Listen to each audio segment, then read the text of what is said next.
Have the bookshelves in your home become a cluttered eyesore?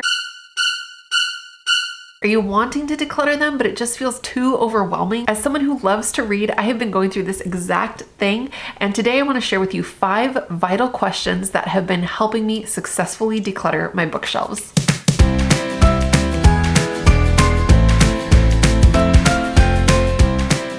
If we haven't met, my name is Betsy. I have a wonderful husband and 3 small kids, and this topic can actually be very controversial. There are people who are minimalists who say that books are the one area that they don't declutter. Books! I need my book! But if you're here, I'm guessing there's at least a part of you that is fed up with your cluttered bookshelves and is wanting to declutter them, but is just not sure how to go about it. I used to be in the camp of never decluttering books because I identified strongly as a reader, and being surrounded by books kind of helped cement that identity. It helped me to feel kind of intelligent and well-read and informed.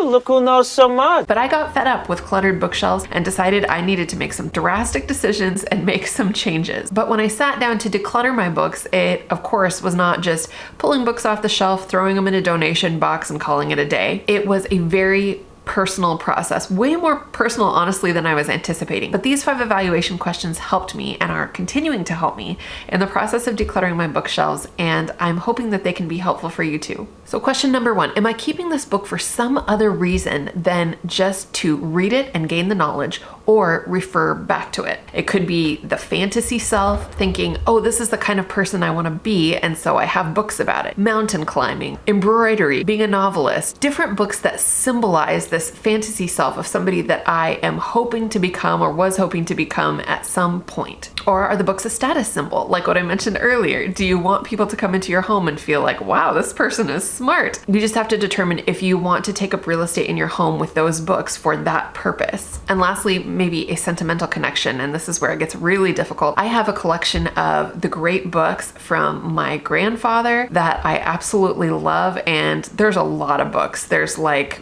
probably 60 to 70 books in the collection. And so are you keeping books not necessarily because you're reading them or want to read them, but because there is a sentimental connection? Again, that is something to evaluate. It doesn't necessarily mean you need to declutter the book or books because of that, but it's just something to look at and say, why am I keeping this book? And is it worth keeping for that reason? Question number 2, is this book still relevant? This is a big one when it comes to reference books or college textbooks from when you were in school.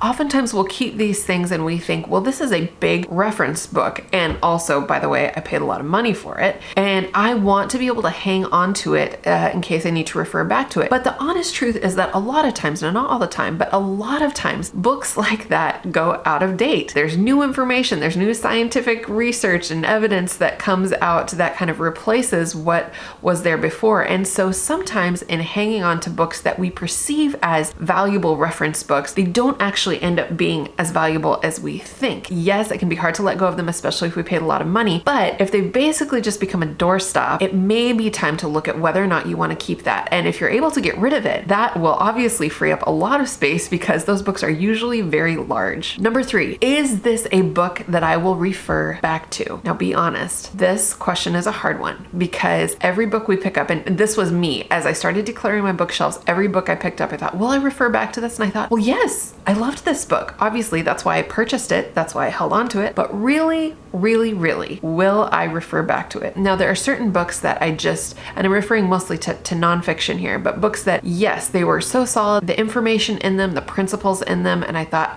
this is a book I will reread every, 5 years or whatever. It's just that good. But there's a lot of books that I really enjoyed, I read all the way through, and I held on to them thinking, I will refer back to this. But the honest truth is that I probably will not go back and reference those books again. This is a hard question to answer, but you have to be honest and look back to why you first started decluttering your bookshelves in the first place. If you're having trouble letting go of books, you think, well, I could put these books back on the shelf, but then I'm back in the same situation I started in. How badly do I want decluttered bookshelves? And for me, I knew I really wanted to see some space on my bookshelves. I really wanted to see that decluttering happen. And so I got really ruthless and really honest with myself about which books I was going to refer back to again. The 4th question is this book on my to be read list? And am I honestly going to read it. Sometimes we receive books as gifts from people and they weren't necessarily books we were planning on reading, or sometimes we purchase a book on impulse and think, oh, I've got to read this, but then it sits on our shelf and we think, I'll get to it, I'll get to it, I'll get to it, and then we don't. And so you really need to be honest with yourself about whether or not you are actually going to pick up that book and read it. And it is hard to get rid of a book that you have not read, but if you're really honest with yourself and know that you are not going to pick it up, imagine that you are freeing that book up for somebody else to enjoy. Question number 5, how hard or expensive would it be to get a hold of this book again if I found that I needed it later? That is a huge thing to consider in all of decluttering, but especially when you're decluttering books, thinking I can find this book for $3, it's not worth taking up space on my shelf if I'm not sure that I'm going to need it.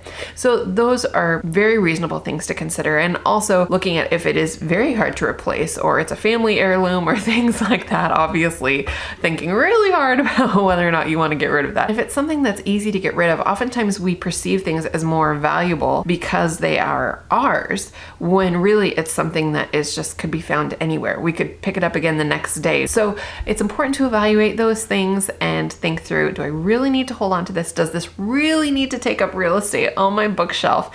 And if not, maybe it's time to get rid of it. For me, this has been a very liberating experience decluttering bookshelves. I had walked into our bedroom recently and saw the bookshelves that we have on our wall, and I realized that every time I was walking into our bedroom, instead of looking at those books and thinking, oh, I love to read, oh, what book shall I read next? I looked at those books and I thought, oh my gosh, this stresses me out. This is just showing me all the books I haven't read, all the books I haven't gotten to, all the books I started but haven't finished. I'm a loser in life. And it's just like this massive stress looking at me. Now, predominantly the books on those bookshelves were nonfiction. And so these were books that I had bought to like solve a problem or self-improvement or things like that.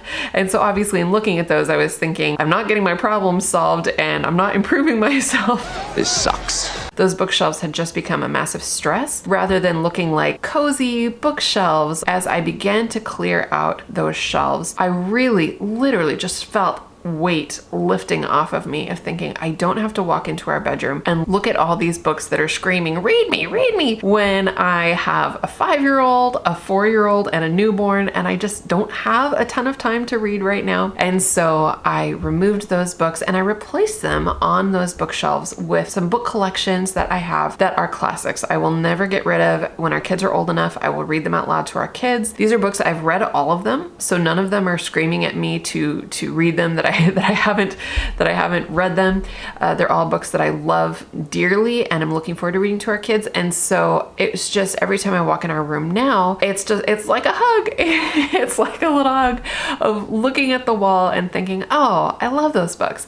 And I can't wait until our kids are old enough to enjoy them too. And there's nothing condemning me or making me feel bad that I haven't gotten to it yet. I also have a section on the bottom shelf of books that I'm currently reading. It's a very small section and I'm committed to keeping it very small. I love checking out lots of books from the library. I love purchasing books, but I am determined that that section will stay small so that I can actually read and enjoy a very select few number of books and not get overwhelmed having 20 or 30 books on the shelf that I have already read, am in process of reading, or to be read, and just is stressing me out. I'm going to try and hold to that to see how well I do, but I figure if I can keep that currently reading section really small, that's going to help me actually get through books. It's going to help me stay more focused, and it's going to kind of help me move from this space of chaos with all these books everywhere to clarity and really focusing on what I'm reading, what I'm learning, and actually being able to perhaps implement some of the things I read into my life. Shocker. Now, quick word on going digital. This is something that a lot of people say, especially with minimalism. If they're wanting to do minimalism and they've got a lot of books, it's like, well, you can just buy the digital copies, or you can just start doing Kindle rather than doing paper, hard copy books. If that is for you, that is great. I think that's awesome. I have a Kindle. I do use it. I load books on there. But I will say for me, there is just nothing like a hard copy paper book. I love highlighting with a highlighter, writing notes with a pen, and that's just me. And so I am not a huge fan of doing everything digitally. But if that is something that appeals to you, then I would suggest going digital. Well, I'd love to hear below some things that you struggle with in decluttering books. It would be an encouragement to me. Let me know I'm not alone, and also an encouragement to other people people who are figuring out how to work through their bookshelves as well. If you enjoyed this video, please like and subscribe. And if you are interested in more decluttering content, I have a video right here that I will point you to that talks all about how to declutter when you're overwhelmed. I will see you in the next one. Bye.